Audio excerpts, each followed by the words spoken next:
S'il te plaît, lis chaque mot qui est écrit. Absolument. Oui. Oui. Et voilà. Bonjour Thomas et Stéphanie. Je lis-tu en haut de bonjour? Non! Non, s'il te plaît, non. Faut moi les reconnaître, mais ça va vite. Premièrement, je suis une grande fan de votre podcast. Mon fils m'a fait découvrir votre podcast il y a plusieurs mois et j'adore votre complicité. Oui. C'est beau. Ah, C'est gentil. stop it. Dans le dernier podcast que j'ai écouté, Thomas demande à recevoir des histoires de rencontres de femmes plus âgées. On demande, on reçoit. Eh oui. Alors, je me suis dit que je devais vous envoyer ma dernière aventure sexuelle qui est devenue très piquante et surtout étrange. Je sais pas ce que je lis, hein, en passant. Mais je suis un peu inquiet. Martin, c'est pire que tu penses. Oh, Je te oui. jure. Je te jure, man. Je te jure, c'est pire que tu penses. C'est pire que tu penses. OK. C'est pire que tu penses. Voici mon histoire.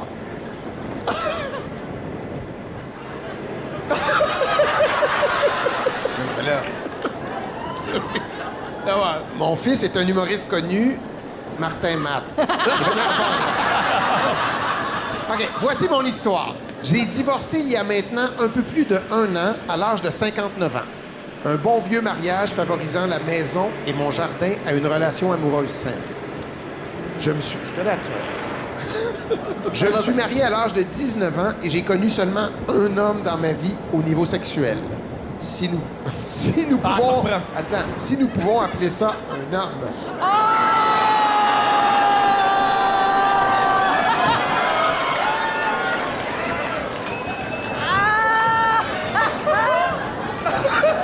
Ah, mais elle était tannée, hein, à la Hey. fin. Ouais. Mettons que, qu'en 40 ans de relation intime, la chose la plus dépravée que nous avons fait...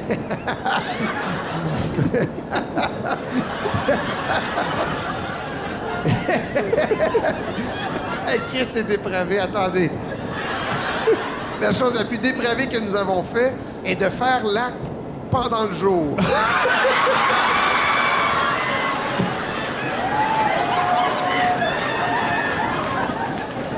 Elle ajoute, nous sommes quand même bien loin de la plupart de vos histoires. Effectivement. Une petite distance. Je dois avouer que j'ai été en mesure de rester fidèle à mon mari durant tout ce temps. Mais ce n'est pas sans conséquence. Quoi? Le presto a sauté, c'est ça qu'elle veut dire. Disons que les pages les plus fréquentées sur ma tablette comportent souvent 3X. Porn, Big Cock, Threesome et Anal. À l'écran majuscule. À l'écran majuscule. C'est sûr que le premier onglet, c'est la presse plus. Puis après, il y a ça.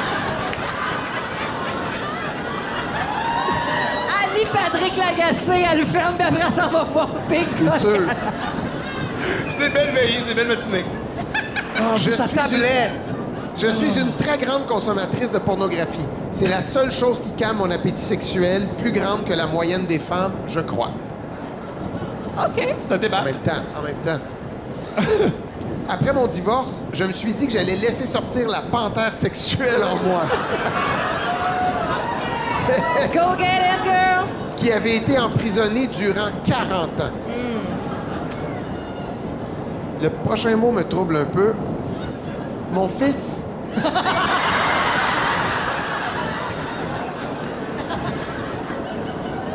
C'est son fils qui l'a aidé. Il m'a installé les applications de rencontres Tinder et Bumble. Ferais-tu ça à ta mère? Mais, parce que t'as quand même été Pourquoi ton pas? fils. OK. Pourquoi pas? Je comprends. Mon profil était... Oui, mon profil était direct. Femme ayant vécu 40 années de sexe beige, désir du vrai sexe.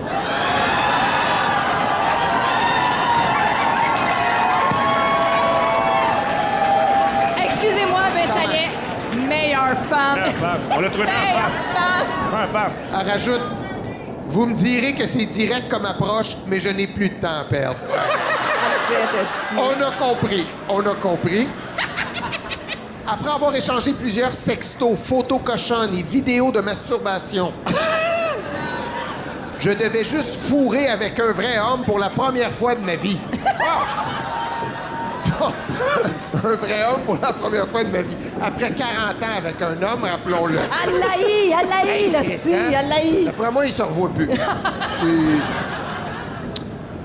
Alors, vous comprendrez que je suis quelqu'un de très ouvert sexuellement. Je regarde toutes sortes de pornographie possible. Elle continue. Gangbang, cuckold, cuckold, revenge porn. Pas légal, ça, madame. C'est pas légal. Faut t'arrêter ça, man. Swinger, rim job, anal et encore plus. Je veux juste souligner, Anna, il revient 2 fois. Oui. Eh oui, mais c'est Ça, bon, elle a- merci. c'est vrai. Bon. Rien ne me choque au niveau sexuel. Non. Attention, il y a un petit bout de phrase après. Rien ne me choque au niveau sexuel. Jusqu'à cette rencontre avec Marc.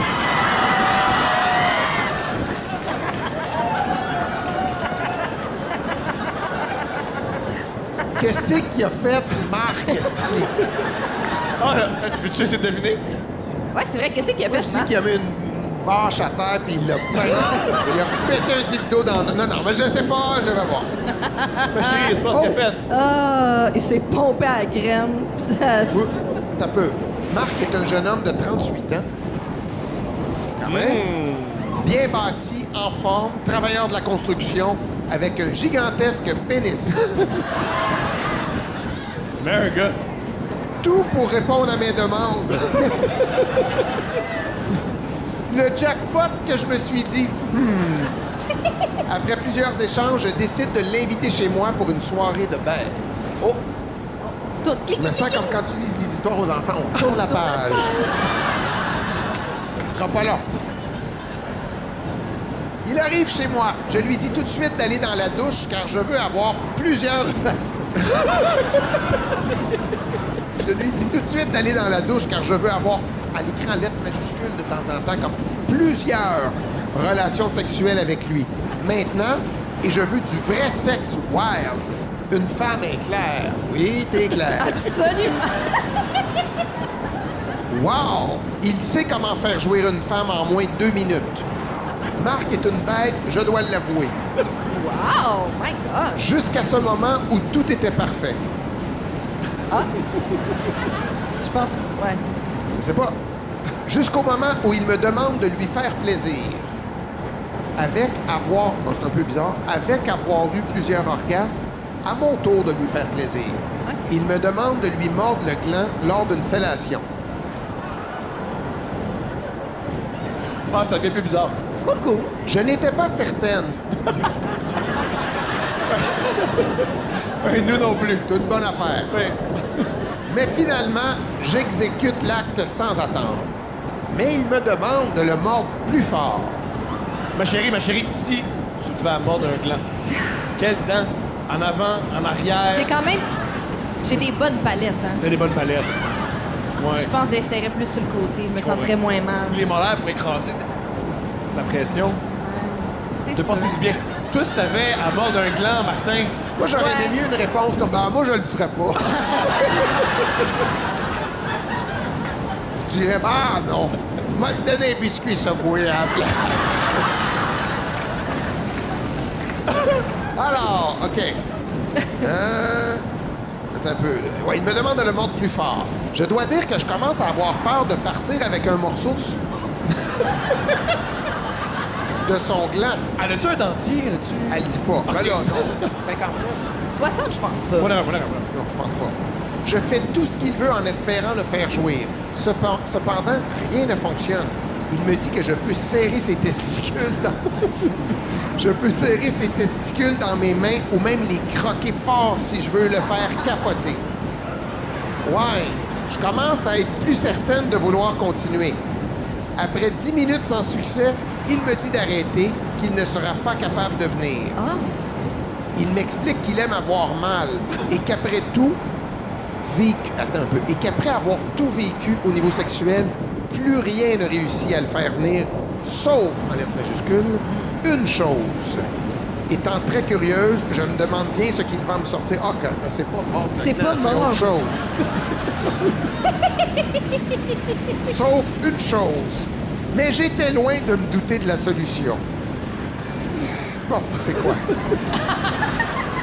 Je lui demande ce qu'il veut que je fasse. Il me dit que ça doit être très piquant pour qu'il puisse jouir. Je dois avouer ne pas comprendre, car selon moi, c'est une soirée plutôt très piquante au plan sexuel jusqu'à maintenant. Oh. Il me dit qu'il revient, il sort de la chambre. Je me demande vraiment comment je vais arriver à le faire jouir. Je commençais même à le prendre comme un défi. Il revient dans la chambre, ferme les lumières et me demande de lui faire confiance. Oh oh. On fait-tu confiance à Marc? Bravo. Il y en a un qui fait « Oui, oui! Peut-être. » Mais je me dis, rendu là, pourquoi pas? Ben oui. Il vient près de moi et me demande de tendre la main, ce que je fais. Il me verse un semi-liquide dans la main et me demande de le masturber rapidement avec le produit. Je commence à comprendre qu'il avait apporté un gel afin d'augmenter la sensation sur son pénis. Alors je le masturbe et il me remet à 2 ou 3 reprises du gel dans les 2 mains. Et il crie, en majuscule, « Encore, encore, encore! » Continue, je le sens bien. Qu'est-ce qu'il dit? Qu'est-ce que le jeune homme, il dit? Sais-tu pourquoi t'as pas compris? C'est parce qu'en le lisant, je me suis dit dans ma tête, qu'est-ce que t'es en train de faire là, tu sais? Ta carrière va bien, t'as pas besoin d'imiter un gars, Marc, qui se fait masturber par une madame avec un bizarre de gel. Mais bon, je vais continuer. Ça va conseil à donner aux jeunes, c'est juste, fais pas de podcast à Il toi. crie « Continue, je le sens bien ». Je me suis dit que j'allais le faire venir dans ma bouche, alors je prends tout son sexe dans ma... Hey, En tellement majuscule. dévoué. Erreur! Je le repousse et commence à paniquer. Ma langue brûle. Je me sens bouillir littéralement. Je vais ouvrir la lumière à toute vitesse et c'est à ce moment que j'ai compris ce qu'il voulait dire par piquant. Je pensais à une image de style, mais non, juste piquant. Il avait le pénis rempli de tabasco.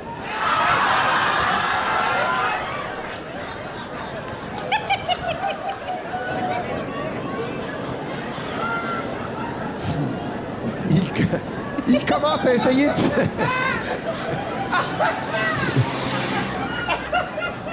Il commence à essayer de se justifier, mais je ne comprends rien car je dois avoir 2 litres de tabasco dans le fond de la gorge.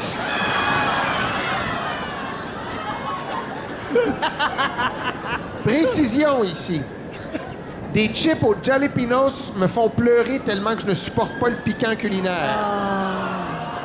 C'est en courant vers la cuisine afin de boire du lait que qu'il me suit en m'expliquant qu'il aime avoir mal. Après 5 minutes à essayer de retrouver mon calme, je lui demande simplement de partir. Depuis ce temps, je me demande toujours à quand une catégorie Tabasco sur Pornhub. Vive le sexe beige, finalement. $10 was Je sais qu'à un moment donné, c'est ça, ça a commencé à être plus difficile pour Musique Plus. J'imagine que c'est l'arrivée d'Internet qui a commencé à... Ah, YouTube, all the way. Tu sais, c'est 100% YouTube, 100% du monde en place qui n'ont pas été capables de gérer cette transition-là ou d'en prendre avantage ou de modifier la façon de faire. T'sais. Moi, je me souviens encore de... Je sais pas qui va le dire, je nommerai pas de nom non plus, puis je suis pas sûr. Peut-être je dirais que c'est la mauvaise personne qui l'a dit, là, mais il y a quelqu'un de bien placé à Musique Plus à l'époque qui était comme genre, ah, ça va passer, tu sais. YouTube, ça va, tu sais. Ah, c'est juste un fad, l'Internet puis YouTube, tu sais. Le monde va tout le temps regarder des vidéoclips à télé, là. Fait que, tu sais, cette pensée-là a fait en sorte que quand finalement ils se sont réveillés, puis qu'ils ont pu. Qu'il fallait qu'ils fassent quelque chose parce que là, si le monde consommait des vidéoclips et de la musique d'une autre façon totale, là, ben, il était trop tard. Il était trop tard de comme. Puis plein de monde l'ont essayé, ça a été vendu à Astral, puis après ça à V, puis ils ont essayé de. Mais oublie ça, là. sais, je me fais dire tout le temps, la belle époque où c'était malade Musique Plus, quand tu sais, la fameuse ligne de, c'était malade Musique Plus quand ils jouaient de la musique, ha ha ha ha, tu sais. Mais c'est pas la faute à personne. Je pense que la seule façon, tu sais, on connaît la game, il faut que tu aies des codes d'écoute pour vendre de la pub, il faut que tu vendes de la pub pour payer le monde, puis avoir une station qui roule, puis avoir des parts de marché, puis tout ça. Puis les vidéoclips pognaient plus. C'est vrai que le passionné va dire « Ah, man, la solution est facile. Musique Plus est mort parce que t'as arrêté de jouer les vidéoclips. » Mais c'est l'inverse un peu. C'est que YouTube est arrivé, les vidéoclips étaient là. Je donne tout le temps l'exemple que le monde a regardé 1, 2, 3 Punk, puis si tu voulais voir, American Jesus de Bad Religion, ben, tu m'as envoyé une demande spéciale, puis là, tu souhaitais en tabarnak que moi, je fais comme « Ah ouais, PB veut entendre ça, fait que je vais le jouer, puis je vais dire « Hey, pour toi, voici ta tourne, tu sais, puis là, tu vas capoter, puis tout le monde va être content, puis tu vas checker, puis tu vas attendre, parce que tu peux pas le voir ailleurs. » Ouais. YouTube arrive, ça tente de voir Bad Religion, American Jesus, tu la regardes 30 fois, puis Chris, tu la regardes plus. Ouais. Pendant 4 ans, là, parce que là, t'as ta dose, là. Fait que tu viens juste de tout perdre. Fait que c'est clair que du monde qui était là à ce moment-là, puis ils ont besoin de code d'écoute, puis ils ont besoin de tout, mettre des téléséries doublées qui pognent ailleurs, les Osborne, puis les Kardashian, puis les Hogan, puis tout ça. Parce que ça donnait des codes d'écoute à ce moment-là. Puis, comme je dis, code d'écoute égale pub qui fait des payes, tu sais, qui paye. Fait que ça a juste été comme ça a été un cercle vicieux que juste amené à la fin, tu sais, comme de même. Puis c'est quoi le premier signe que tu as vu, tu sais, que tu es rentré à job, puis tu as fait OK, là, il y a quelque chose qui commence à clocher? Ah, c'est une bonne question. C'est clair que... C'est clair que quand il a commencé à avoir des grosses coupures, là, tu sais, comme des coupures comme de beaucoup de postes, puis de postes syndiqués, puis autant comme, tu sais, quand il y a peut-être une couple de VJ, couple de VJ qui partent, couple de caméramans, couple de monteurs, tu sais, quand tu vois que ça touche, puis peut-être même quelques boss, tu sais... Ouais. Quand tu vois que tu as comme d'une shot 12 personnes qui se font chopper. Je me souviens que j'étais à... Billy Talent sortait un nouvel album, puis j'étais à Toronto pour couvrir ça. Il était en studio pour le nouvel album. Puis j'étais descendu avec un caméraman, super cool, bon chum à moi, Lamotte. Puis on est descendu là-bas, caméraman qui... Puis c'est malade, parce que tous les caméramans... Si tu travailles à Musique Plus comme caméraman, là, tu travailles en crise en ce moment. Tu t'es engagé. Oh oui, parce que les caméramans de Musique Plus, ils faisaient en plus un peu de son, puis un peu d'éclairage. Tu sais, c'est pas juste des caméramans, puis en plus, ils sont solides. Tu sais, ils ont été obligés de faire de la caméra, puis tout dans des situations pas toujours évidentes, puis tout ça. Fait que ils travaillent tout, puis bien, puis sur des grosses prods maintenant. Mais oui, j'étais avec lui à Toronto, puis tout ça, puis on était vraiment in out. On arrive le matin, puis on repart le soir, puis on passe la journée avec Billy Talent. Fait que là, l'avion est juste comme à, je sais pas, 7-8 heures. Fait qu'on est sur une terrasse à Toronto, puis on est en train de prendre une bière sur la terrasse. Mon cellulaire sonne, puis c'est Babu. Puis Bab, il dit, man, c'est malade ici, ça pète bien raide, puis tout ça. Je suis comme quoi? Il dit, man, il y a plein de coupures. Ah ouais, il dit, il fait pas une face, puis tout ça, mais caméraman, t'es avec, tout ça, il est d'un coupeur, puis tout ça. Dizzy qui appelle un autre caméraman tout de suite, puis fait que je dis, moi, man, je sais pas, puis je raccroche, puis comme, qu'est-ce qu'il y a? Je dis, man, ça. Je capote, je sais pas quoi dire, puis ça pète à Musique Plus. Moi, j'étais à Toronto, là, avec lui. Ça pète à Musique Plus. Il y a plein de monde qui ont perdu leur job. Appelle donc, tu sais, Bibo, l'autre caméraman. Fait qu'il appelle, puis il apprend que lui se fait couper aussi, là, tu sais. On vient de se taper une estime de journée avec Billy Talent de malade. Là, à Toronto, il faisait soleil, il faisait beau, le topo va être écœurant. Là, ben, même le topo, le spécial, tu vois pas. Puis finalement, anyway, fait que c'est ça, ça va être plus bon. Fait que là, on prend une coupe de bière, on va prendre l'avion, on retourne, puis on s'en va au Nix, pas loin de Musique Plus, sur Bleury, où on se tenait tout, puis ça, puis il y avait encore une gang là. Puis c'est ça, il y avait comme une douzaine de personnes qui venaient, 12, 15 peut-être, entre 12 et 15, qui venaient de se faire chopper le poste. Fait que tu sais, c'est là que tu vois que à un moment donné, quand tu passes, je dis n'importe quoi, mais quand tu passes de 200 à 175, 150, puis là, tu sais, finalement, à la fin, t'es rendu à une trentaine de personnes qui runnent la shop, là, tu sais que ça s'en vient. Tu sais que c'est... Et toi, comment t'as-tu eu peur dès le début ou tu sentais que t'allais te rendre jusqu'à la fin? Parce que t'as été l'an dernier, justement, comme tu disais. Ouais, j'ai eu une bonne relation avec Luc Doyon, qui était le boss à ce moment-là, qui était un mentor pour moi. On a une bonne... C'est avec lui que il m'a tout le temps donné de la bonne job. Après, même quand ça allait mal, j'ai eu confiance en moi. J'ai eu des bons postes, dont Buzz, qui a été comme le gros succès de Musique Plus. C'était vraiment frustrant parce que c'était des codes d'écoute comme dans le temps. Parce que c'est super drôle, man. Puis lui, c'est comme réutiliser la force contre les Jedi. Tu sais, YouTube est venu tout fucking Musique Plus, puis la fin. Puis là, maintenant, à la télé, je faisais un show où est-ce qu'on mettait le meilleur de YouTube. Comme tout ce qui pogne à YouTube, là, moi, je pognais ça, puis je crissais ça. Tu sais, c'était drôle de vidéo, mais tout le stock qui buzz sur YouTube. Payback, motherfucker. Payback, man. Oh, Ouais. Fight fire with fire. Fait que ça, c'était fou parce que, tu sais, on a innové total. T'sais, c'était l'interaction que Musique Plus avait avec les auditeurs à l'époque. Mais là, comme avec le web, puis tu sais, toutes nos affaires qu'on faisait, les combats Vine, puis des affaires live que je pouvais faire aux téléspectateurs qui embarquaient au bout. Puis, comme je dis, les codes d'écoute allaient, tu sais, c'était au-dessus de 100 000 personnes par soir, de 7 à 8. Fait que, tu sais, t'avais ce succès-là, mais en même temps, moi, je savais, depuis avant Noël, moi, ça finit en mars, que la production à Musique Plus finissait en mars, là. OK.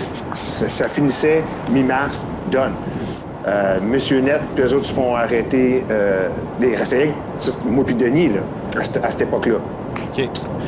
Monsieur Net puis Denis, puis tout ça, ils se font dire que c'est fini avant Noël, en décembre, avant les vacances de Noël. Fait qu'à la fin, il reste juste nous autres puis Buzz, là. Juste une petite équipe de Buzz jusqu'en mars, mais on sait, ben moi je sais, mais je dis pas à la gang parce que ça serait trop, tu sais. Les boss ont eu cette confiance-là en moi de dire, gars, ça s'en vient à la fin, on te le dit, mais go out with a bang, là. Fais donc un esti de bon show jusqu'à la fin, puis moi ça faisait mon affaire. Fait que c'est ça. C'est le même que. Fait que c'est pour ça que je te dis aussi qu'à la fin, j'étais complètement brûlé parce que je savais ces choses-là que je pouvais pas dire aux autres. Il fallait quand même que je rentre avec un. Tu sais, il fallait quand même livrer au bout parce qu'en même temps, le show fonctionnait au bout. Ouais. Puis en même temps, fait que t'avais tout. À la fin, là, j'étais juste comme. Faut que je tire la plug. Puis là, toute la déception. Puis après ça, en plus, il décide. Le style d'idée que je comprends un peu, mais de sans génie, qu'un producteur indépendant décide de ramener un autre concept qui ressemble à Buzz, mais qui n'est pas Buzz, mais qui garde le nom Buzz. Puis tout le backlash de ça, puis qui garde tout. Nous autres, on avait une page Facebook super populaire avec quasiment 60 000 personnes qui suivaient le Buzz original. Uh-huh. Puis ils font juste swapper le nom, puis l'identité, puis garder toute ce crowd-là. Fait que tout ce qu'on a bâti, les autres servent juste dessus avec la suite. Puis gas. Fait que tu sais, t'as eu tout ce... Caché que j'ai eu l'hiver à Montréal. Juste à Montréal. L'hiver à une région, c'est vraiment moins pire. Comment ça? Ben, déjà, j'ai pas à changer mon hostie de char de bord de rue du tabarnak, là. OK. Je suis avec toi. Aussi, chez nous, moi, mes parents, on chauffe au bois. Je sais pas si t'as déjà rentré dans une maison qui chauffe au bois, c'est vraiment plus chaud. Le plancher, il est chaud. Là, chez nous, ça chauffe à l'électricité. Le plancher, il est frais, asti. Un feu, tu peux regarder un feu, il fait chaud. Genre, c'est chaud, c'est sec, c'est bien, là. Un hiver, asti, dans un appart chauffé à l'électricité, là, je trouve ça triste que le tabarnak. Toutes les activités d'hiver, tu peux pas y faire. Puis, tu sais, genre, les gens sont comme, moi, je peux pas. Moi, le ski alpin, ça veut me tuer, ce sport-là. Mais juste de. Tu sais, mettons, en région, mettons, mon père déblaye la cour, faut que tu rentres ton shot, t'es dans ta cour, tu gères toi-même, c'est quand il y a le déblayement de tout ça. Tu peux sortir, marcher dehors, c'est plus beau. Il y a moins de slush, il y a moins de fucking sel en région. Le slush, il y a pas de le sel trottoir, il ici. n'y a pas de sel, il n'y a pas de. Tu sais, tu peux aller prendre une marche dans la forêt. La forêt, l'hiver, c'est beau. Parce que les sapins sont comme un peu blancs. C'est beau. L'hiver en région. L'hiver à Montréal, c'est laid. Ouais, C'est calé, c'est laid, c'est frette, c'est laid. Là, si tu rentres quelque part, là, t'as tes bottes. Parce que là, faut que tu traînes tes souliers dans ton sac. Est-ce que tu peux te rendre à quelque part? Là, finalement, t'as chaud, tu rentres dans le métro. Là, il fait chaud. Là, tu sors dehors, là, il fait frette. Mais là, t'as comme un restant de mouillé parce que t'avais chaud dans le fucking métro. Je sais pas comment m'habiller, tabarnak. Genre, j'ai jamais aussi frette que quand j'étais à Montréal. À Drummond, j'avais pas tant besoin de bottes, là, parce que tu rentres dans ton char, tu vas où tu as besoin d'aller, puis tu reviens ou tu rentres dans l'autobus, l'autobus scolaire, là. Ouais, t'as complètement raison. C'est à chier l'hiver à Montréal. L'été à Montréal, c'est très le fun, tu peux sortir, il y a des terrasses, il y a tout, c'est trippant. Ouais. Very serious. Alors moi, j'ai fait 3 spectacles comme ça à l'université. Donc 2, 3 avec François aussi, je sais plus trop, en tout cas, bref. Puis j'ai écrit direct à Gilbert Rozon. J'ai écrit une lettre directe, puis j'ai dit « Salut, je finis mon barreau, puis je veux travailler avec Juste pour vous. That's it. » OK. Ouais, ça fait qu'il m'a fait venir, je continue la phrase. Ouais.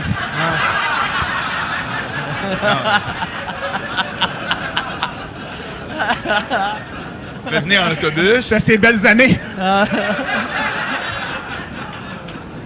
Je sais pas ce qu'il fait, on n'entend plus parler. Hein? Non. Bon, j'ai pas de nouvelles. Ah, il est tranquille, Non, le c'est pas, Saint-Cyr. il a changé de carrière. Retour aux études.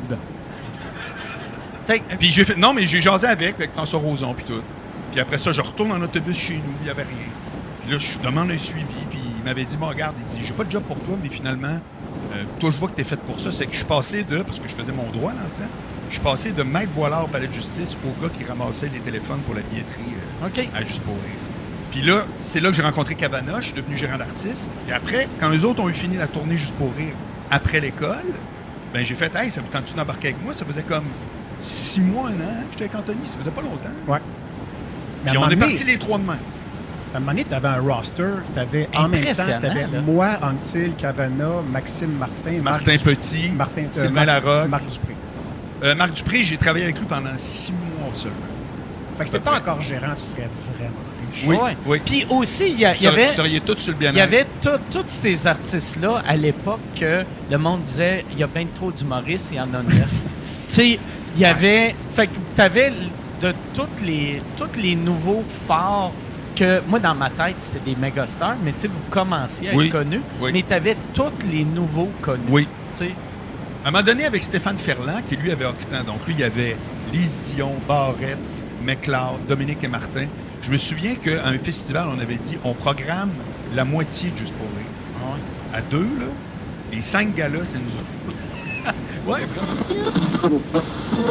Souvent associé à que j'étais pour les déshydratations.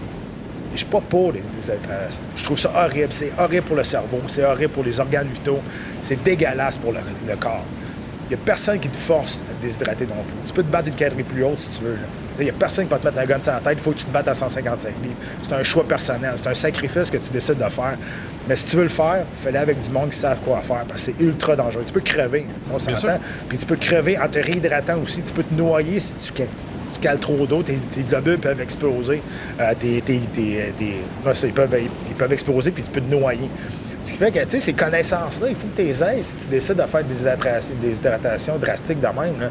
Parce que sinon, ton corps, c'est ton outil de travail. Fait Ou ton outil de vie. Ouais. Je veux dire, ton corps marche plus. exact. Ben, moi, je l'ai fait.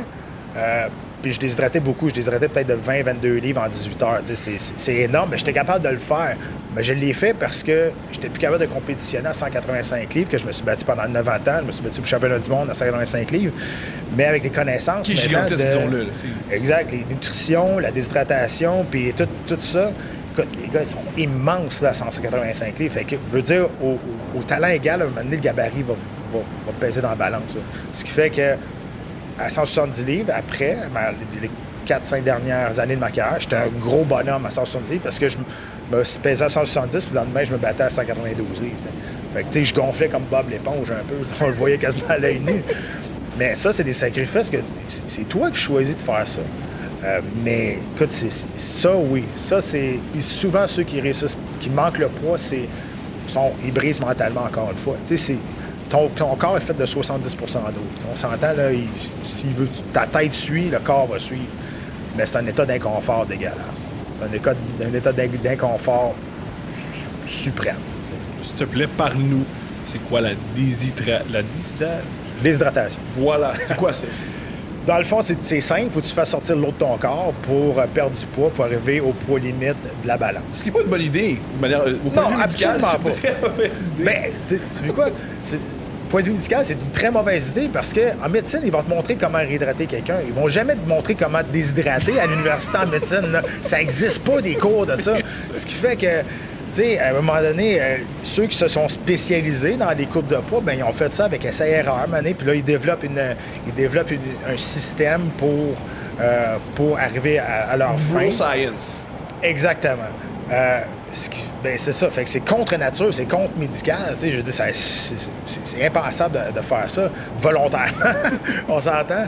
Mais il y a une grande préparation à faire si tu veux faire une coupe de poids. Demain, je dis que je me déshydratais de 20-22 litres en 18 heures, je ne pourrais pas faire ça demain. Là. On s'entend, il y a une préparation à faire pendant le mois avant la déshydratation au niveau de l'alimentation, au niveau du sodium, au niveau de... Tout est calculé sur qu'est-ce que tu vas manger pour baisser ton body fat le plus bas possible. Il y a une mauvaise croyance là-dessus que tu vas regarder quelqu'un, puis le gars, il n'a pas de gras pantoute, puis il est shred déjà, puis tu dis, lui, il va avoir de la misère à faire le poids. Ce qui est complètement le contraire. Il y a beaucoup plus d'eau dans le muscle que de l'eau dans du gras. Donc, c'est beaucoup plus facile de déshydrater un muscle que de déshydrater un gras. Donc, c'est pour ça que il faut que tu baisses ton body fat le plus bas possible pour avoir une coupe de poids la plus facile, entre guillemets. La moins douloureuse. Oui, la moins douloureuse, exact. Après ça, pendant la semaine, avant la déshydratation, il y a un loading d'eau qui se fait. Donc, ça veut dire que pendant 3 ou 4 jours, tu vas boire à peu près 7 à 8 litres d'eau par jour. Ça a l'air niaiseux, là, c'est pas facile. Ça fait mal. Là, il dit, tu bois de l'eau. Ouais, tu vas te dire, après 3 litres, tu vas en avoir plein de cul. Là. Je vais te dire, là, je te le dis. Là. Ça rentre plus. Non, ça rentre plus. Mais il faut que tu le fasses pareil parce qu'il y a un processus après 3 jours qui va s'installer dans ton corps qui s'appelle le flush naturel. Ce qui fait que tu vas aller aux toilettes à toutes les 15 minutes. Donc, il va flusher naturellement ton surplus d'eau et ça va amincir ta peau sur tes muscles. Donc, ce qui fait que toutes les toxines vont s'éliminer par eux autres mêmes. Je pense que c'est un processus que les acteurs font quand ils font du chest. C'est un truc pour... Les acteurs qui ont l'air exceptionnels, ils ressemblent à ça pendant 1h30, pas plus. Non, exact. Puis là, après ça, ben c'est ça. Là. Puis en plus, ça a l'air bizarre à dire, là, mais... tu sais, ton corps, vu que tu l'as surhydraté pendant 3-4 jours, quand tu vas commencer à faire ta déshydratation, aller dans le sauna habillé en bonhomme de neige, là, puis faire sortir ton eau, bien, il n'y aura pas le traumatisme de « je vais en manquer ».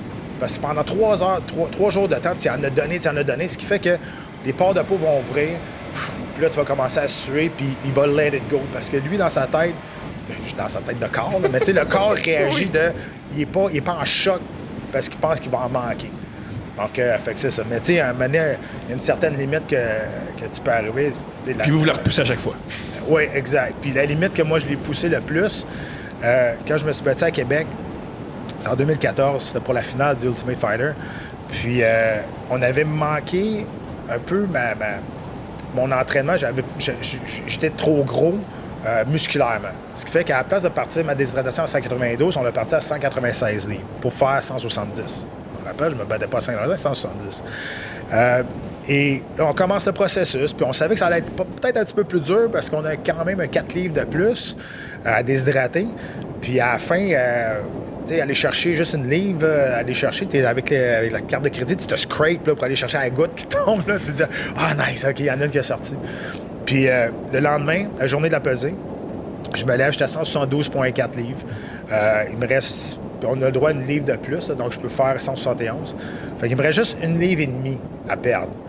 Mais je suis déjà à côté. Je suis vraiment à côté. Ma voix change, mon teint vient gris. C'est horrible, je te dis. Là. Puis là, je faisais tout le temps ma déshydratation avec les mêmes personnes.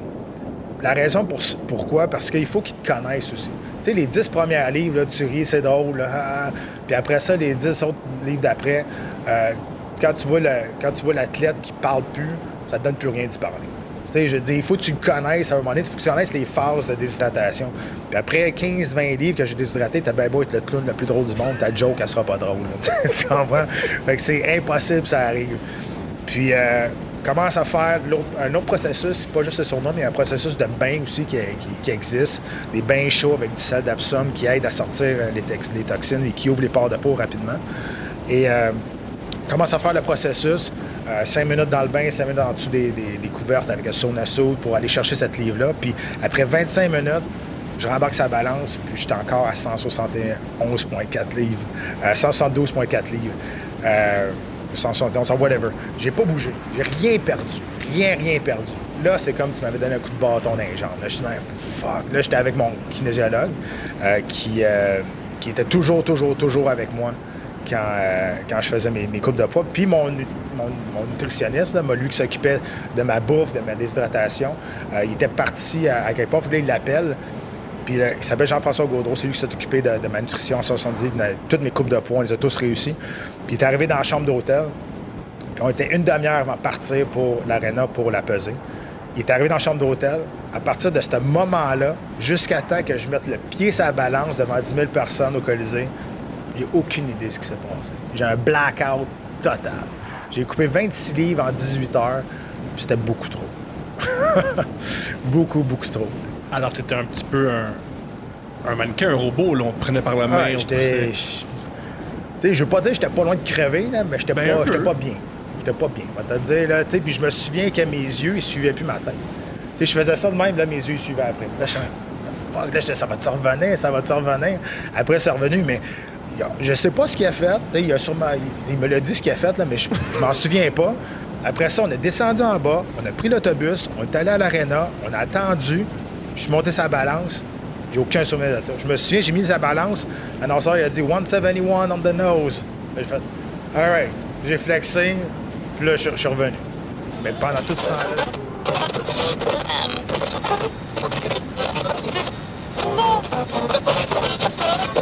Cette embuscade-là, tu sais, je reçois à un moment donné un coup d'RPG-7 qui tombe en arrière de mon truck. Donc, je reçois pas l'RPG-7 sur mon truck, mais c'est le blast qui frappe la porte qui me fait réaliser, tabarnak, il n'y a pas juste du tir d'armes légères, mais il y a aussi de l'arme anti-char, et je vois partout autour de moi pas l'artillerie, mais ça devait être davantage du mortier tombé autour de moi aussi, et c'est le chaos. C'est le chaos. Je vois des policiers afghans qui courent partout. C'est comme si personne ne sait qu'est-ce qui se passe, parce que c'est ça, la guerre, c'est toujours chaotique. L'ordre des choses que je te disais qu'on ne connaissait pas tous la nature des opérations ou toutes les opérations, parce que ça pourrait même compromettre l'opération ou compromettre l'intégrité de certaines personnes dans les opérations. À un moment donné, j'étais avec les forces spéciales en Afghanistan et en fait, c'est aujourd'hui que je le comprends davantage. À ce moment-là, j'étais fantassin à l'infanterie. J'étais la protection rapprochée du général-commandant, entre autres, et je faisais partie de l'équipe de protection du général-commandant qu'on appelait le 9-9 DAC. Et on s'entraînait avec les forces spéciales pour une opération. C'était la visite du ministre Mekki à cette époque-là en Afghanistan, et on devait se préparer et s'entraîner pour sa protection. Pour être un convoi de protection alternatif ou être le convoi de je pense que c'était le ministre de la Défense nationale à ce moment-là. Si jamais il arrive quelque chose. Et je me posais la question, pourquoi qu'on s'entraînait autant? En théâtre opérationnel, on était en Afghanistan et on s'est entraîné pendant des jours à cette opération-là, et jamais j'étais prêt à me douter que tout cet entraînement-là était en prévision de ce qui allait se passer. Il y avait des grandes menaces sur le ministre de la Défense nationale à ce moment-là.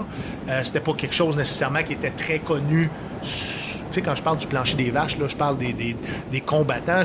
Quand je parle des officiers, c'est davantage les têtes dirigeantes. Eux avaient plus d'informations que nous, les opérateurs. Donc... les menaces venaient d'où? Tu peux-tu le dire, ça?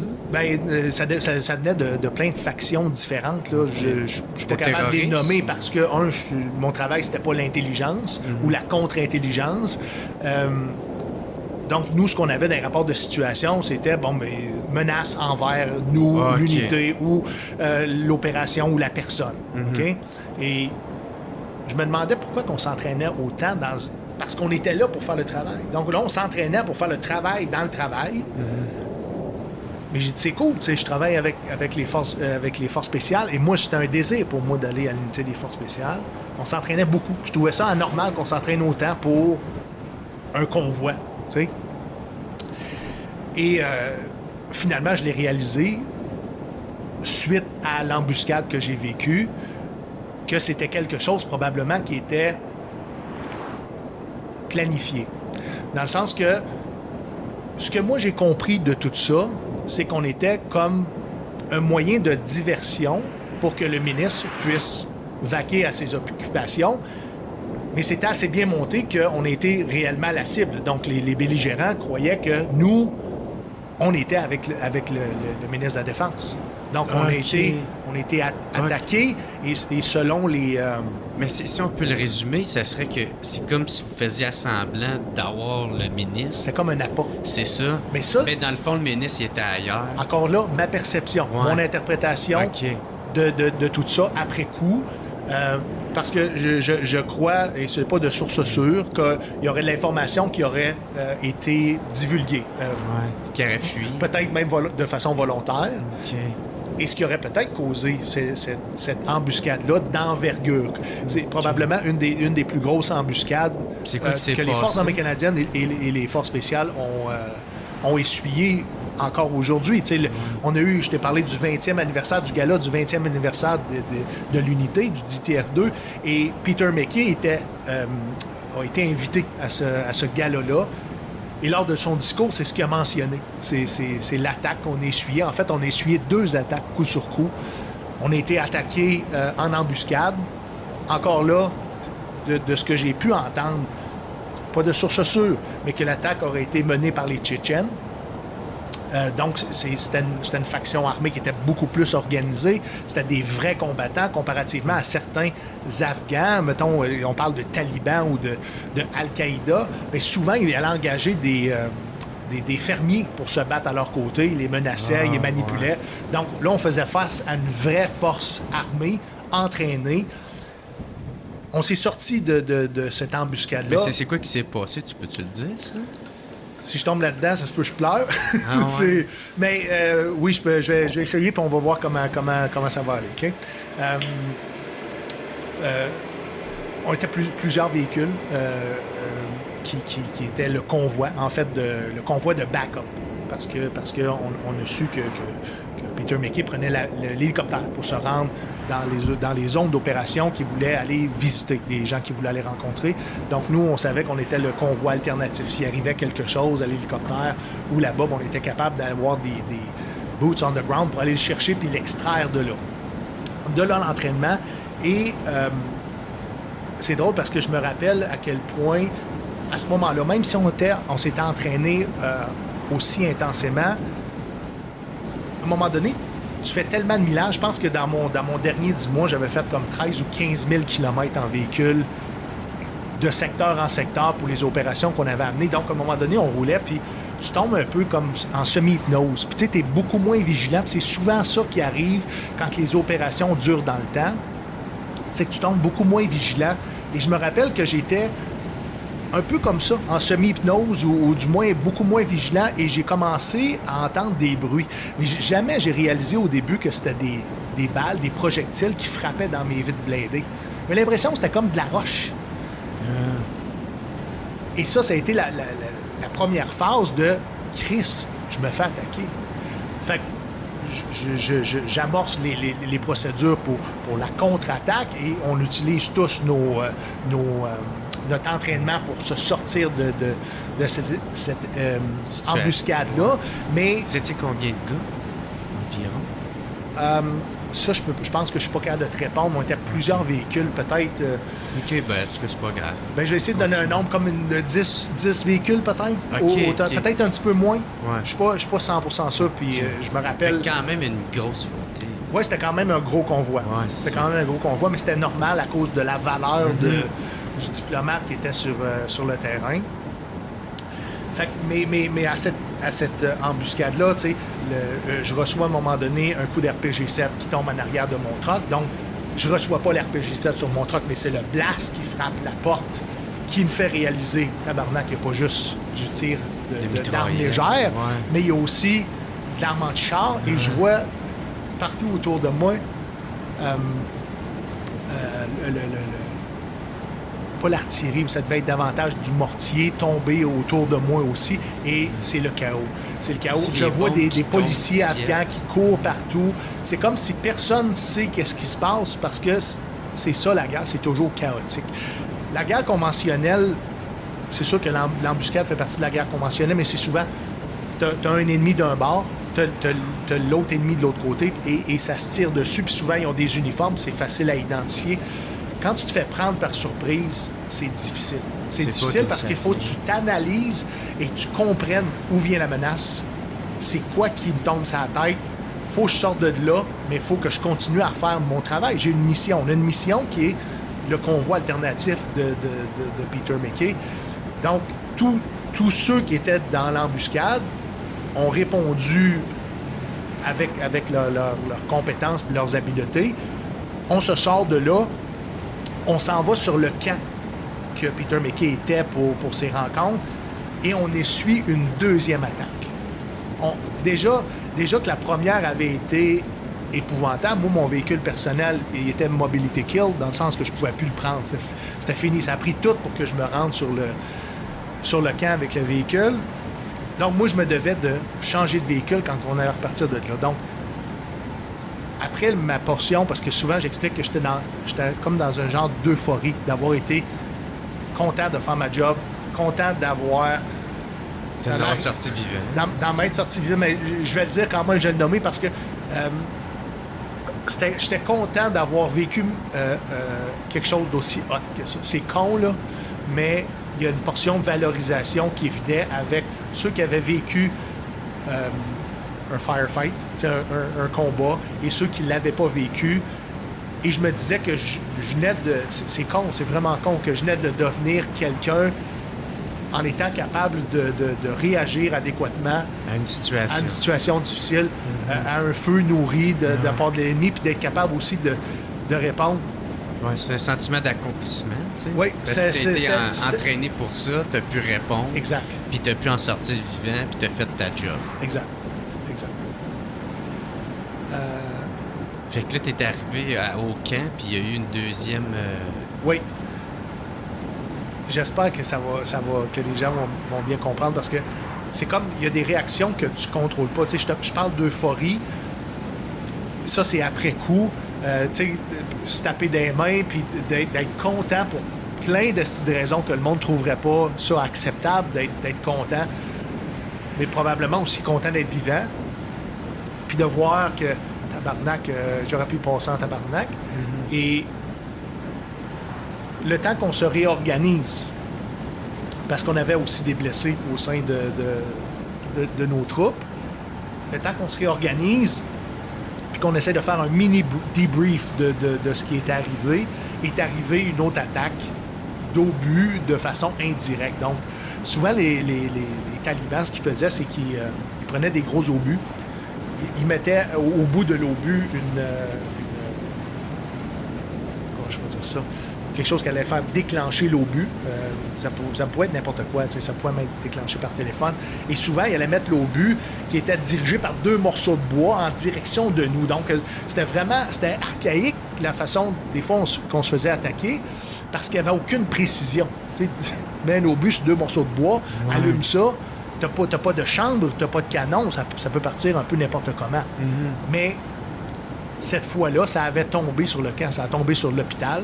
Et on venait d'essuyer un premier embuscade. Donc, ça a été le temps de se réorganiser, qu'on l'a mangé encore d'en face.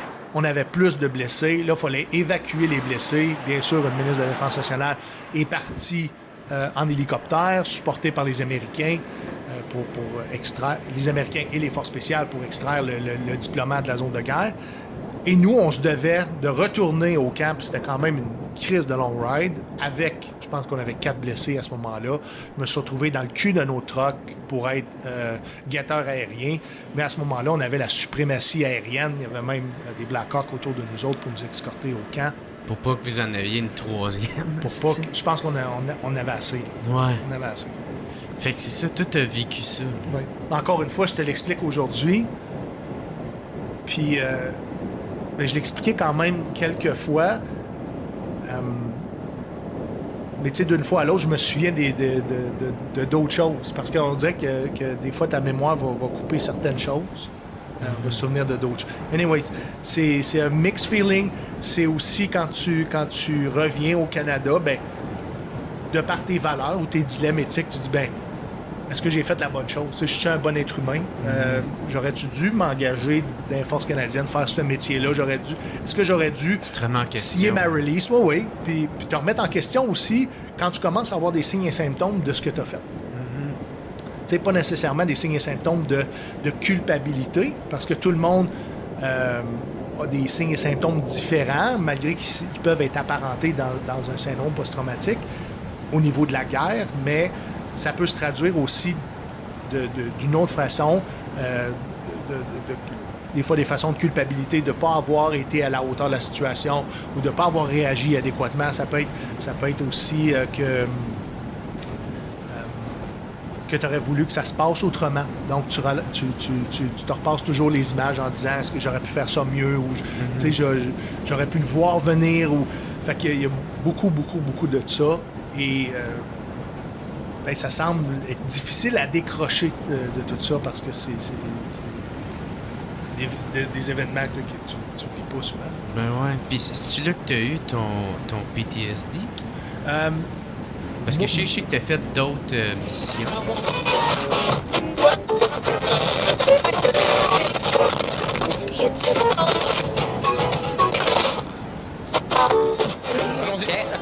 Hey, moi, j'ai envie de voir avec vous vos pires moments sur scène, vos pires numéros qui est arrivé. Génial. Mona... Non, attends, on va garder Drag pour la fin. Thomas, t'as l'air d'avoir de quoi? Pire chose qui t'est arrivé sur la scène ou un flop ou un... Moi, j'ai eu plusieurs flops, mais mon ami Olivier Martineau, l'humoriste, m'a rappelé cette semaine, parce que j'ai fait un spectacle avec lui, un flop qui, lui, est son meilleur moment sur scène. Je vous explique. J'étais à la boîte à Marius, un samedi, il y avait 6 personnes. Je suis monté sur scène. J'ai fait 3 minutes. C'était pas bon. Fait qu'après 3 minutes, j'ai fait « Hey, j'ai pas de fun, vous avez pas de fun, on se reprendra. » J'ai sauté de la scène. J'ai pris mon manteau, je l'ai mis sur mon épaule, puis je suis sorti. Drop the mic. Bye. Sur un gros fret, là. Ouais. J'ai pas de fun, vous avez pas de fun, on se reprendra. Lancer le micro, sauter de la scène, hop! Prendre ma veste qui était sur une chaise, sortir, l'animateur qui ramasse le micro puis qui continue la soirée, je sais pas comment. Mais elle a-tu filmé? Non. Ça arrête. Il dit, depuis ce temps-là, je suis plus nerveux parce que peu importe ce qui arrive, tu peux faire ça. Tu peux juste faire ça. Il y a ce porte-là. Ça m'aurait sauvé bien des numéros. Ouais. Tu sais, souvent, les humoristes, quand ça va pas bien, tu fais, on étire. Ouais. Moi, j'ai fait, c'est pas bon ce que je fais. Ils n'aiment pas ça. C'est un supplice pour tout le monde. Quittons la pièce. Je décalisse. Ouais. Malade. Tu refais après? Du stand-up, ouais. Non, de... Ah ouais. De crisser ton camp dans un show où... Non, parce que quand tu vis ça, tu te prépares beaucoup mieux. Ouais, ok, ouais, je comprends. C'est fou, hein? Toi, Rainbow, ton pire moment? J'en ai 2. Un qui est quand même cute, drôle. J'ai déjà fait... on en parlait avant le podcast. On va en parler maintenant. J'ai déjà fait un numéro avec Guylaine Gagnon-Mado. Et c'est à la fête... Je l'explique, c'est à la fête à Barbada. Il est 3h de l'après-midi, le show est à 10h, je sais toujours pas quel numéro faire. Et là, je regarde Guylaine Gagnon qui faisait des vidéos Facebook dans le temps, elle donne son numéro de téléphone. Puis j'étais comme, hey, ça serait-tu drôle que je réussisse à l'avoir? Fait que je l'ai appelé, elle répond, ouais, allô? Fait que, tu sais, j'y parle, j'y explique, hey, salut, moi je suis une drague, on va faire un numéro ensemble pour la fête à Barbada. T'embarques-tu à part à rire? Elle dit, mais elle dit, viens me chercher à telle heure. Puis. T'allais la chercher à Longueuil. Fait que là, moi, je suis sûr que c'est une joke. Fait que, tu sais, j'en fais pas un plat. Je me présente là, esti, elle est là un matin avec sa sacoche, esti, les boules écartées. Elle est prête à s'en venir au cabaret. Là, j'appelle au Mado, je suis comme, ouais, je vais débarquer avec Guylaine Gagnon. Ils sont comme, ta gueule. Arrive dans les loges, tout le monde, la gueule à terre. Et là, elle dit, moi, je veux me faire maquiller. Pour vrai? Dans son prime, là, de Guylaine. Là, ouais, dans son hype. Sérieux, c'était catastrophique. C'était... Elle a essayé de trouver des roches de maquillage à terre, elle a essayé des fumées de même. Écoute, ils se sont mis 3 dragues à essayer de la triquer, là. Ils ont juste empiré. Hey, c'était... Ils ont essayé de bloquer les sourcils. Hey, elle avait les sourcils ronds même. Ça avait l'air d'Edith Piaf, version qui a passé 4 heures de temps au salon de bronzage de Longueuil avec un pack de Pabst, tu sais. C'était catastrophique. Elle est arrivée sur la scène, elle avait fumé des battes avant, gelé ben raide, elle a figé sa scène. Mais la réaction était insane. Le monde a chié à terre. L'impression qu'il a donné un micro, puis l'animatrice, dans le temps, elle était convaincue que c'était un personnage qu'elle jouait. Ouais. Mais dans les loges, puis sa scène a bien réalisé que non, c'est vraiment la personne. Hey, elle commence à parler à sac autour de bras. Hey, moi, je pleure de rire.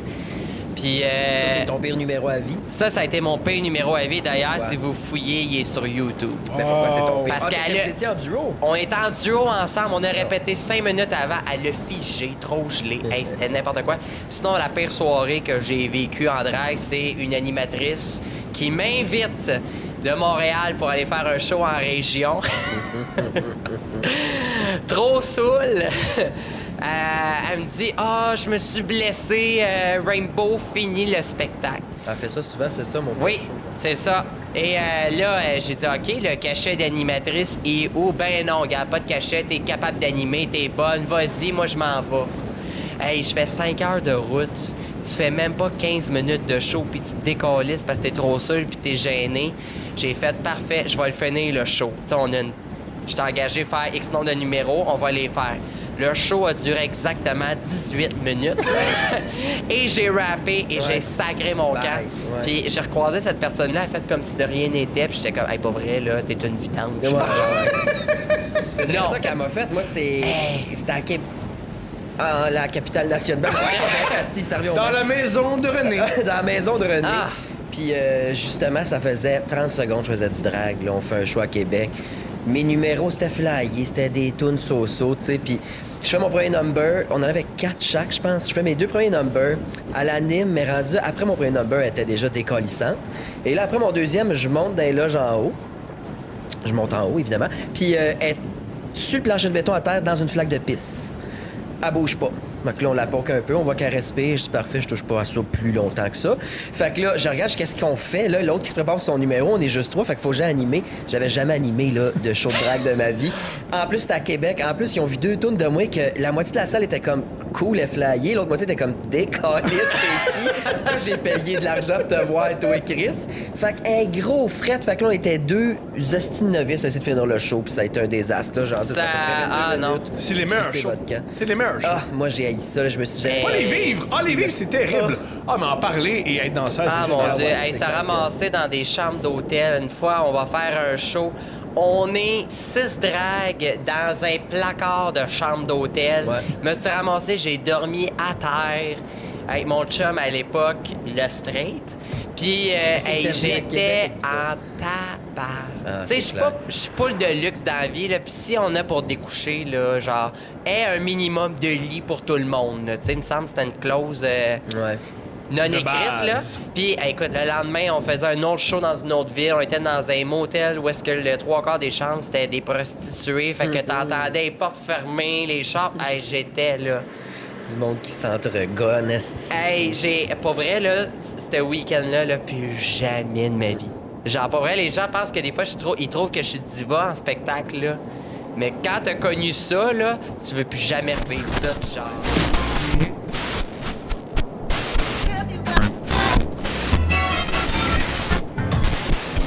Job là, de marde en humour. Là. Pourquoi? Yo, moi, j'ai écrit des jokes pour les filles qui font des présentations de sex toys.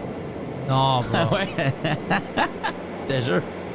Fait que c'était pour Eros et compagnie. OK, mais c'était pourquoi? Dans leur pub?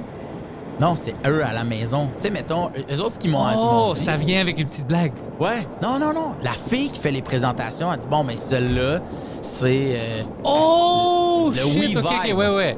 Oh, c'est pour qu'on appelle WeVibe parce que tu peux plugger ton cell avec, puis là, tu mets de la musique dessus, puis là, elle était comme... Il me semble que si j'avais 2-3 jokes, ça marcherait, tu sais. Fait que moi, je m'étais installé dans le backstore, man, du Eros et compagnie, du sex shop. La fille est devant moi, puis elle me fait la démo, là. Puis là, à un moment donné, il y en a un, c'est comme un genre de cul, là, tu sais. Fait pour fourrer. Puis elle était comme, rentre tes doigts, man, tu vas voir. Là, je suis comme ça. un matin fucking tôt en train de doigter un cul en latex. Puis là, je prends des notes de OK, ouais, c'est ça. changer ma vie. Ouais, c'est exactement, man. J'avais chargé 1000$ pour faire ça. Ah, ça, c'est bon. Man, j'étais comme, wow, 1000$. Mais au moins, tout le monde doit commencer quelque part. Ben oui, exact. Toi, c'est avec les doigts dans c'est avec les doigts dans un cul en latex en buvant un café, man.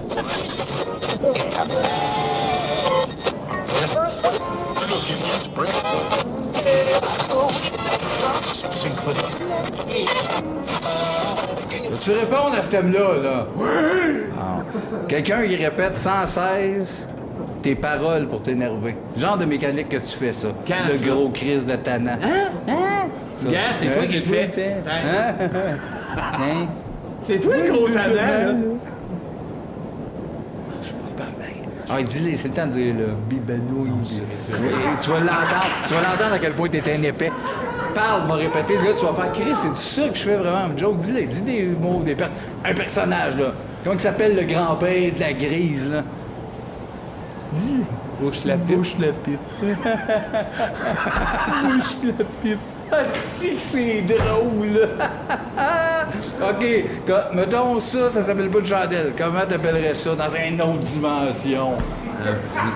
Une pelouse. Une pelouse? Une pelouse. Il y en a là-dedans. Tout est bien attaché. Une pelouse. Fallait y penser. Non, mais Chris, il y a des layers. C'est pas... Je dis des syllabes. Là... Borderic. Ben non. Attends, demain, je suis plus hot. OK. Là, tu l'as gêné, là. Non, je l'ai pas gêné. Il vient de se transformer en Borderic. C'est bien Borderic, ça? Wow. Border Rock. Ah, c'est Border Rock. Non, c'est Borderic, mais il dit Border Rock. Ah, c'est ça. Il est plus dur à pogner. Il est cool pareil. Excusez pour ceux qui ne l'avaient pas reconnu. Hein? Ben oui. De la fameuse émission du Whips. Non, je l'ai. Ben oui, lui, il est tout défoncé. Toi, t'es... Cigarette, Je veux pas de cigarette. Je vais en prendre une après. Tout à l'heure, tu m'en donneras une. Une cigarette dehors. OK. Bon, c'est tatoué. Mais non, j'ai fait le bon samaritain. J'ai fait répéter quelqu'un. J'ai ri de toi, là. Je m'en souviens. À cette heure, je m'en souviens. Hey, je fais une parenthèse, je veux pas t'impressionner. Tu montres vos portefeuilles? Ah, Galédon, t'es pas rendu avec... Je fais ça, les 4 sortes. Je te le montrer pendant que je fais des escalades. OK! Wow! OK. On doit être proche de la petite demi-heure, là. C'est le dernier thème? Non, OK, dernier thème. OK, minute. Là, Chris, là. Besoin de... Attends. Je te le dirai un peu des escalades. C'est un peu comme nous autres, ça. La sorte d'oiseau, des inséparables.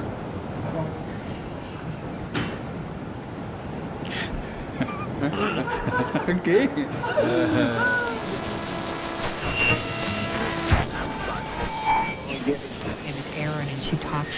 Voilà la structure. C'est pas une conférence. Le sucre versus le gras. Oui. Il semble y avoir une espèce des écoles de pensée, de l'énergie devrait venir de où, là, de ce que j'ai compris. Là. Absolument. D'où tous les mythes qui existent. Toutes les diètes, manger sans gluten, manger keto, manger vegan. C'est beaucoup plus facile à visualiser puis de dire, OK, mais parfait, je vais tout couper ça, puis là, tous mes problèmes vont être réglés. Ouais. Mais c'est beaucoup plus complexe que ça. Fait qu'on est beaucoup victime du marketing à ce niveau-là. Exactement. Là, Exactement. Puis là, ta question du sucre puis du gras, bien là, le keto, qui est comme la diète, une des diètes les plus populaires ces temps-ci, vient un peu de ça. Là, on met toute l'emphase sur le gras, puis on diminue, en fait, on coupe tout ce qui est sucre, tout ce qui est glucides, pour juste focusser sur le gras. Donc, on avait à résumer cette diète-là. Exactement. Ce que j'avais compris, c'est que on fait ça pour reprogrammer le corps à aller chercher son énergie dans le gras. Donc, tu perds du poids comme au repos quasiment. Là. Ouais, mais dans les faits, les gens qui font le keto réussissent souvent à perdre du poids, c'est vrai, mais simplement parce que ça crée un déficit énergétique comme si je faisais un déficit énergétique avec une diète régulière. C'est-à-dire, ça crée... Je mange moins de calories que ce que je dépense, et voilà. Puis tu sais, c'est vrai que la diète keto a ça de bien qu'elle coupe tout ce qui est aliments super sucrés. C'est vrai que c'est bien de couper les boissons gazeuses, les bonbons, tout ce qui est les pâtisseries, mais c'est pas bien parce les que c'est gâteaux. keto, c'est bien parce que ça n'a pas rapport à ça. Exactement. Mais c'est pas vrai que de couper les fruits, de couper les grains entiers, de couper les légumineuses parce qu'ils ont des glucides, c'est bon pour ta santé. Au contraire, c'est des aliments qui sont riches en fibres, qui ont été démontrés comme étant vraiment bénéfiques pour le corps à tout plein de niveaux.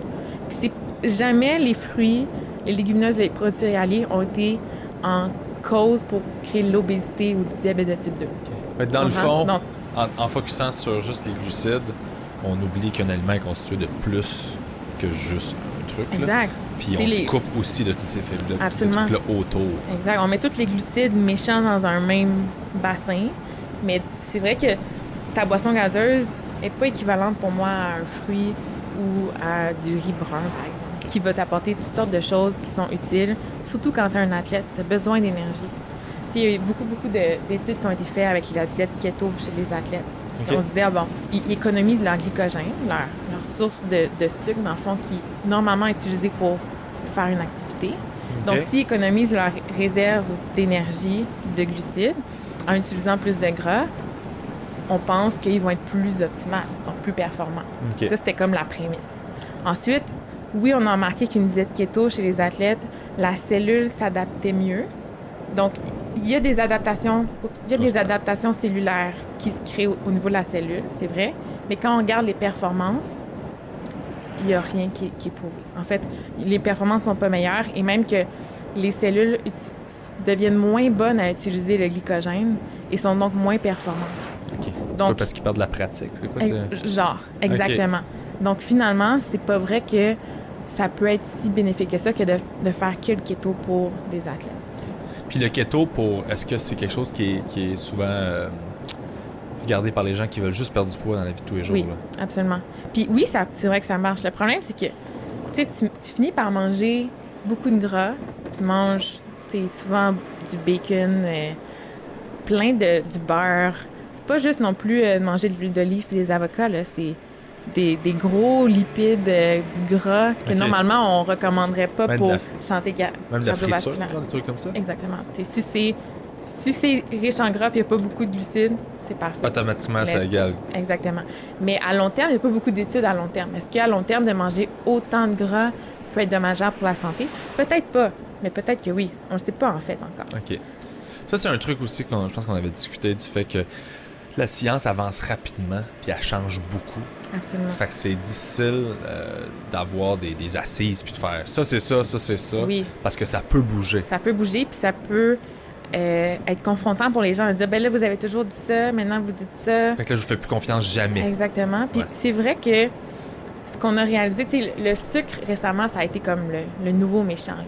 Puis c'est vrai qu'on a réalisé qu'il y a des compagnies de sucre qui ont financé des études, ça fait plusieurs années, là, sur le gras, pour dire que le gras était le méchant, et donc de réduire le gras. Puis ce que les compagnies faisaient, c'est que, par exemple, ton beurre d'arachide là, qui ont réduit en gras, ben il y a plus de sucre. Donc, on réduisait le gras des aliments, mais on augmentait le sucre pour quand même que ça goûte bon. Mais finalement, on s'est rendu compte que c'était pas meilleur d'avoir plus de sucre dans les aliments puis moins de gras. Dans les faits, les gras sont quand même essentiels puis ont plein de bénéfices, mais on les a comme pointés du doigt vraiment pendant longtemps. Puis on dirait que c'est comme la vengeance du gras, où là, c'est le keto partout, mais c'est comme too much. On dirait qu'on n'est jamais capable d'être dans le milieu puis d'être équilibré. T'sais, on veut et des glucides, et du gras, et des protéines. Non, c'est soit 100% protéines, soit 100% gras. Le sucre, c'est le démon. On dirait que...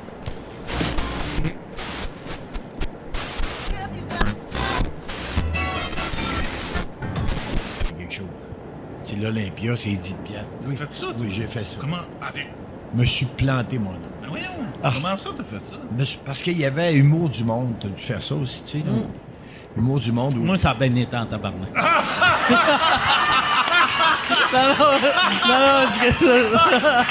Cognac! Ah, mais je suis tellement planté. C'est parce que, bon, j'ai changé de numéro à la dernière minute. Moi, déjà, je parle vite. Puis mes références, mon grand-père, puis le Saguenay, t'es à Paris. C'est encore 10 d'autres de ton grand-père. Fait que, j'étais assassin, puis je voyais que ça allait pas en tout, mon enfant, tu sais. Mais vraiment pas. Moi, il me regardait de main. Et là, moi, ça s'est mis à crier. Face de cul! Hein? Non! Retourne chez ta mère, espèce d'enfoiré! Face de cul! Ta gueule! Face de cul! Ouais, face de cul! Va te faire enculer par un gorille en rue! Face de cul! Va te faire enculer, face de cul! Fous la merde! Va faire... Ça devrait être sur ton prochain poster. C'est un genre. Le spectacle l'année, la presse. La critique est unanime. Face de cul, va enculer. Et là, c'est rien. Je finis mon numéro pendant que ça crie, ça hurle, puis ça choue les faces de cul. Je sors, mais tu sais, on a le réflexe de revenir, les applaudissements. Ah ouais? Je sors et je reviens. Mais il a pas compris, le con! Fous le camp! Je sortais par les poubelles. Écoute, je voulais même pas retourner dans la loge. Je suis sorti par les poubelles, dans la poubelle. Et là, c'est plusieurs, ce show-là. Le lendemain, j'étais à l'hôtel, okay, Michel Boujna, mon chum Boujna, il avait pas pu assister au show parce qu'il était déjà en show, tu sais. Je suis dans la hall d'entrée de l'hôtel, je suis sur un divan, il arrive à l'hôtel, il saute sur moi. Tu t'es planté. Tout le monde parle de toi, Paris Match, Figaro, t'es un con. Face de cul. Face de cul. En fin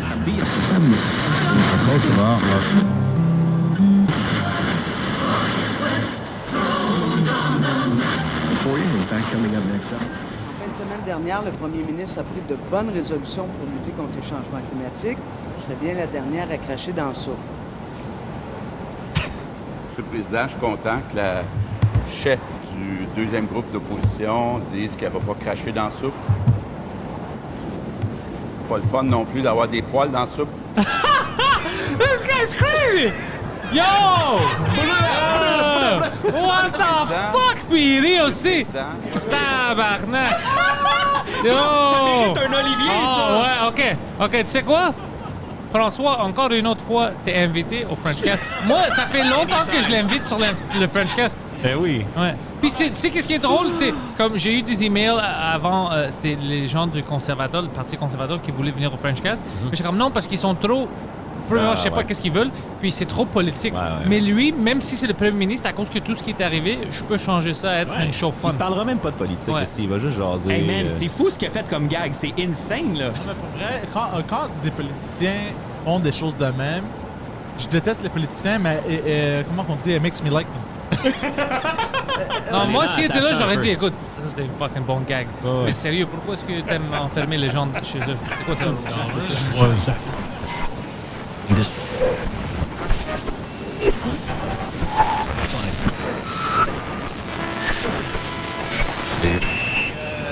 Ton pénis, il est-tu gris? Il est pas gris, là. C'est Julien qui a inventé ça. What? On m'en parle à chaque jour aussi. Ton pénis gris? Il est pas gris, il est couleur. Il est couleur santé. Prove it! Prove it! Prove it! Prove it! Prove it! Mais là, toi, t'as l'air en santé. Tu sais, parce que t'as eu des passes plus rough. Ouais. Ça, t'avais été à l'hôpital il y a à peu près 1 an. Ça fait-tu plus qu'un an? Non, ça fait 1 an. Okay. Exactement, ouais. Que moi, sur le coup, tu sais, de la manière que quand je t'avais appelé, j'étais comme tabarnak, je pense, Dom, Asti, il va mourir. J'étais sûr que t'allais mourir. Puis finalement, Asti, t'es top shape. Ben, on m'a annoncé à l'hôpital que j'avais 1 semaine à vivre. Oh, Chris? Ouais. Oh, shit.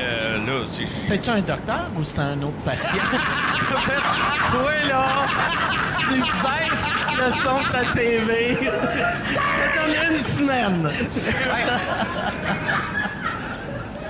Mais 1 semaine à vivre. Ouais, puis j'ai juste dit, je me souviens que j'ai répondu, oh boy, je ne verrai pas à ronde cette année. Hey, mais pour vrai, quand tu sais, t'es jeune, quand on te dit t'as 1 semaine à vivre, c'est quoi t'as pensé? T'as-tu pensé à... tu sais, personne... Tu sais, mettons, si quelqu'un dit 1 an à vivre, t'es comme, oh Chris, OK, je vais me faire un petit bucket list. Mais 1 semaine, ton bucket list, c'est, oh, Non, mais tu penses, il y a bien des affaires que j'aurais pas à payer. Ouais. OK. À moins que tu mettais-tu des choses sur ta carte de crédit? Let's go, Amazon. Mais non, c'est tellement abstrait que tu le réalises pas tout à fait. Puis là, ils m'ont dit ça, fait que j'ai fait, bon, ben, OK. Puis mais je me sentais pas mourant non plus. Je sais pas comment on se sent qu'on meurt avec un prédateur. Moi j'étais mort dans plusieurs films, mais avec le Predator, c'est comme you're dead, and then you're like, après ça, tu allais au ciel, and then le dieu dit, fucking yeah, Valhalla, and like, you did it, bro, come with us. Puis clairement, si Dieu existe, il a accepté ton personnage. Toi, mon hostie de raciste. Parce que j'étais catholique. C'est ça que les catholiques ont fait. J'avais tous mes tatous, c'était comme les croix et tout ça. C'est vrai. J'avais le pape a dit tous les autochtones. Le cardinal Ouellet, non, mais Mike, oui. Ouais, c'est ça. I don't know, man. C'est crazy.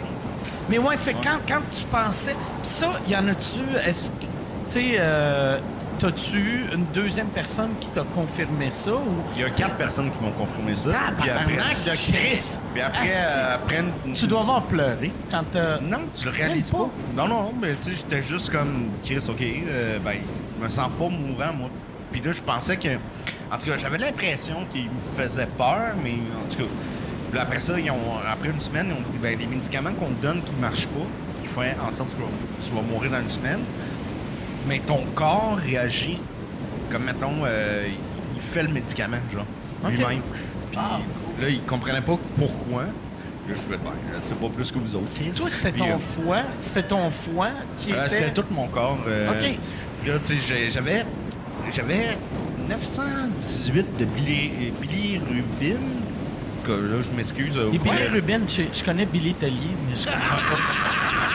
Il y avait comme plusieurs de Billy Tellier dans son corps. Hey, il va rendu mort. Il est tout petit, lui. Ouais, il est tout petit. Fuck. Il fait toute sa carrière là-dessus. Je savais pas que c'est presque mort. Ça, c'est fucking crazy. Charles, le glace est tout... Voyons, t'es bien exigeant, toi, pour un gars. Ça prend un nouveau chaudière de glace parce que... Anyway, c'est fucking... C'est vraiment crazy. Je suis avec toi, bro. Ah oui. C'est seulement lui qui comprend mes blagues. Short, hein. Mais, bon, non, mais c'est ça. Puis finalement, mon corps a réagi. Après ça, ils m'ont donné 6 mois. T'étais-tu... 6 mois? Mais, tu sais... Il dit 1 semaine, après ça, 6 mois. Ouais, après ça, j'ai eu mon chèque. Mais quand tu te donnes une semaine, rendu au 6e jour, tu dois être stressé en tabarnak. Tu mets-tu ton cadran le 6e soir ou tu sais, ben non, t'sais? Non, le 6e jour, j'appelle mon ex. Je vide mon sac. Fuck yeah! Tu m'as jamais aimé. C'est à cause de toi que mon corps ne marche pas. C'est parce que t'es un bitch. Si t'écris à quelqu'un, asti de vache, tu m'as jamais aimé, puis elle répond juste, c'est qui? T'es comme, Tu vides ton sac, là, tout, puis le 8e jour, t'es en vie. Oh, câlisse. Ouais, OK, on a... Fait que là, ils t'ont dit, après une semaine, ils ont fait, OK, on s'est trompé, c'est pas une semaine, c'est 6 mois. Ouais. Puis après 6 mois, là, même après 4-5 mois, ils devaient voir que tu t'améliorais. Ouais, c'est mon corps se régénère un petit peu de manière... comme ils m'ont dit, je suis un mystère de la science, là, puis... Fait que je sais pas, mais... C'est pas un compliment, ça, je pense. Ouais! Oui, je suis un mystère de la science. Je suis un X-Men, câlisse.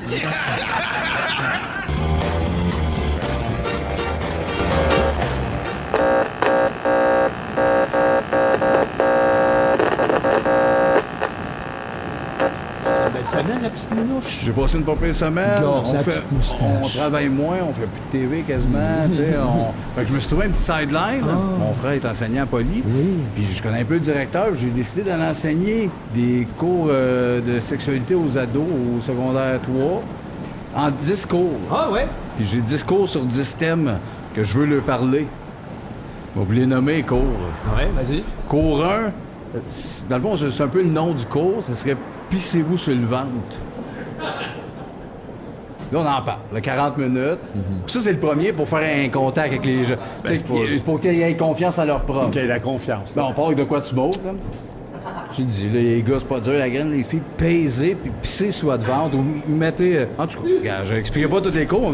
Mais attends une minute, je veux juste savoir, là, nos enfants vont venir de l'école puis ils vont sentir la pisse, là? Non, ils font ça à la maison. À la maison. La maison? Je veux dire, faites ça. Maison? Sur eux autres qui se pissent sur le ventre. Sur le ventre? Hey, tu viendras à mes cours, je pense que t'en as besoin. Je pense qu'il a besoin d'un cours, lui. Je pense qu'il a besoin de savoir comment ça marche. J'espère que ça coûte pas trop cher, j'ai pas tant de moyens. Le cours numéro 2, les hétéros versus les anormaux. Mettre ça au clair. C'est quoi les anormaux? Toutes les autres. Ceux qui sont pas genre, j'étais un gars. Mais c'est pas quand quelqu'un est en marge qui est anormal. Fait que là, si c'est toutes les autres, les anormaux, puis qu'il y a juste les hétéros. Non, c'est ça. C'est pas les hétéros qui sont pas normaux? Non, commence pas, tabarnak, là. Les normaux contre les autres qui ont des hosties d'idées bizarres. OK, mais ça, c'est le titre de ton cours. Oui! Ils vont se reconnaître, ils vont être de même, genre. Ouais. Les grands avec la mèche mauve. Chris, parles-tu de moi? Ouais! Petite fille à côté, supposée. Parle-y, calice. Moi, je pense que enlève tes idées de démon. Tu connais pas les jeunes assez pour aller Je les enseigner. connais. Toi? Les jeunes aujourd'hui, c'est pas les jeunes d'hier, t'es connais pas. Troisième cours, manger sa marde, pourquoi pas? Bon, pourquoi pas, Chris? Mais ça, tu dis rien, ça, il est à l'aise. Quatrième cours, tu me trompes, tu me connais mal. C'est le genre d'explication. Ça peut arriver que ta petite blonde te trompe. Ça peut arriver que tu l'attendes dans un parking. Ça, c'est un cours plus controversé. C'est malsain. Oui, mais j'aime ça. Mais c'est malsain, la sexualité. Tu vas parler de ton expérience personnelle. Oui. L'autre cours, le consentement, toujours. Sauf pour le deep throat. Ça, c'est non négociable. L'autre cours, pas de fesses, petit toton, petit pénis, vous devez être gêné. Ça, c'est un cours qui rend mal à l'aise, tu sais. Ils sont en train de se former, puis là, ils tombent dans... Ah, ben voyons, puis moi, je lui dis... Ah, vous devez être mal. Ça, c'est un cours. Tu viendras à ce cours-là, tu vas rire d'eux autres. Non, moi, je vois pas là. L'autre, première crossette devant le beau-père, un classique. Les meilleurs spots pour se la sortir. Mike's Arena, Église Dickens. L'autre, m'attavenir des oreilles. Ça, c'est un... Puis le dernier cours, cool. C'est les MTS. Ça calisse quoi à qui, ça? C'est drôle de donner un cours par un homme qui a jamais fait l'amour. Ah! Hein, j'ai jamais fait l'amour!